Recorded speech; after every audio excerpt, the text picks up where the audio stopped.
Hello friends, welcome back. Do you wonder why blood sugars are impossible to control when we are stressed out, or why they spike suddenly when we go through a stressful experience? I certainly did. So please stick around to hear about how stress raises blood sugars, what strategies I use to lower stress and blood sugars, and finally, what happened to my blood sugars during a recent car accident. For those who are new to my channel, my name's Trevor from Home in the Range, where I share easy to use tips to help you navigate your diabetes journey more successfully.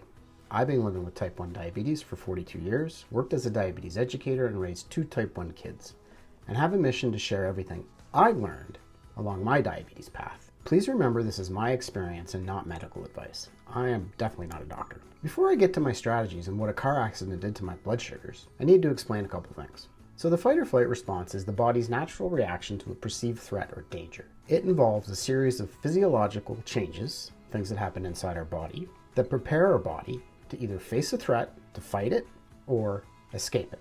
One of the ways this response affects the body is through the regulation of blood sugar levels, which we diabetics need to pay attention to.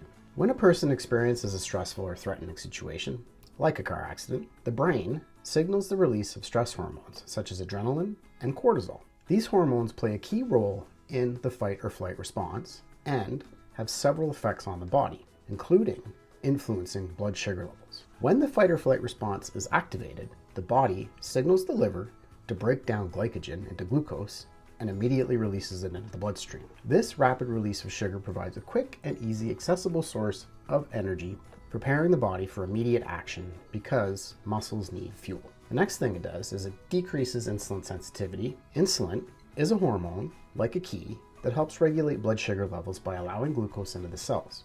During the fight or flight response, the body becomes less sensitive to insulin. This decrease in insulin sensitivity ensures that glucose remains in the bloodstream, available for use by the muscles and other organs involved in the response. This increased energy consumption that happens during fight or flight response is a very energy demanding process. Muscles need fuel immediately to prepare for physical activity, either to run or to fight. So the stress response was ideal for our ancestors, dealing with immediate dangers all the time, but not great for modern folk who work in an office, say, and stress over deadlines and office politics, and don't need to run away from danger. This leads to chronically high blood sugar levels and insulin resistance, which is not a good thing. So great.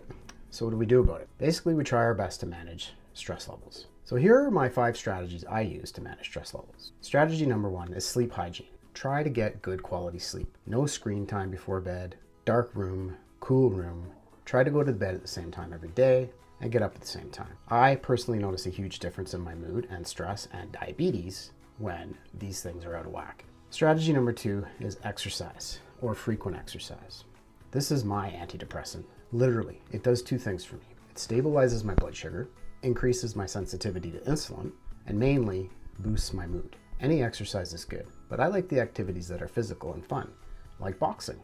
And as you can see here, whack-a-mole, running around the field, chasing a fictitious mole that doesn't exist. Anyways, I look crazy, but it was a lot of fun.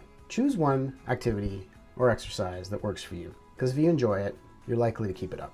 If you're enjoying the content of this video, please hit the like button, and be sure to stay to the end where I share what happens to my blood sugars after a car accident. Strategy number 3, eat well for good blood sugars, most of the time.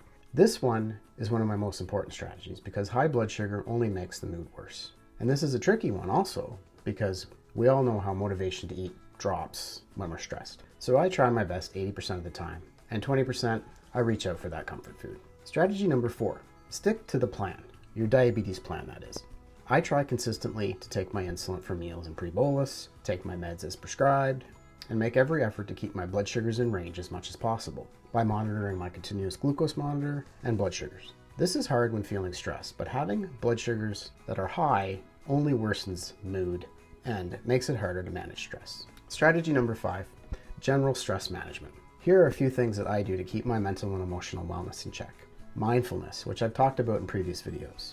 Whether it's meditation, yoga, using an app, just staying in the moment as much as possible and out of my head is key to stress management. I try to focus on what I can control and let go of what I can't. I also make an effort to have fun through the week and have something to look forward to.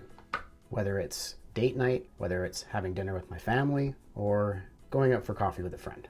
Pet an animal. I have a dog and a cat. Not everybody likes pets, but I hear they're good for stress management. As I mentioned, I was in a minor car accident the other day, which not only messed up my rear bumper, but really messed up my blood sugars. I was hit from behind, and as you can see here, my bumper was messed up. And before the accident, my pre-blood sugar, as you can see here, was stable. After the accident, my blood sugars were stubbornly high and very difficult to control, requiring numerous corrections, and it is pretty clear what acute sudden stress does to my body. In the end, after the stress hormones dropped and enough insulin was given, it eventually came down. As a diabetic, the stress response is something I'm aware of, and knowing how my body responds to stress made me closely monitor my levels by watching my CGM, or continuous glucose monitor. Everyone responds differently to stress, so as I always say, test, test, test, using the tools you have to figure out what to do, and wishing you all good blood sugars in range. Don't forget to like and subscribe to my videos, and check out my latest videos here. See you next time.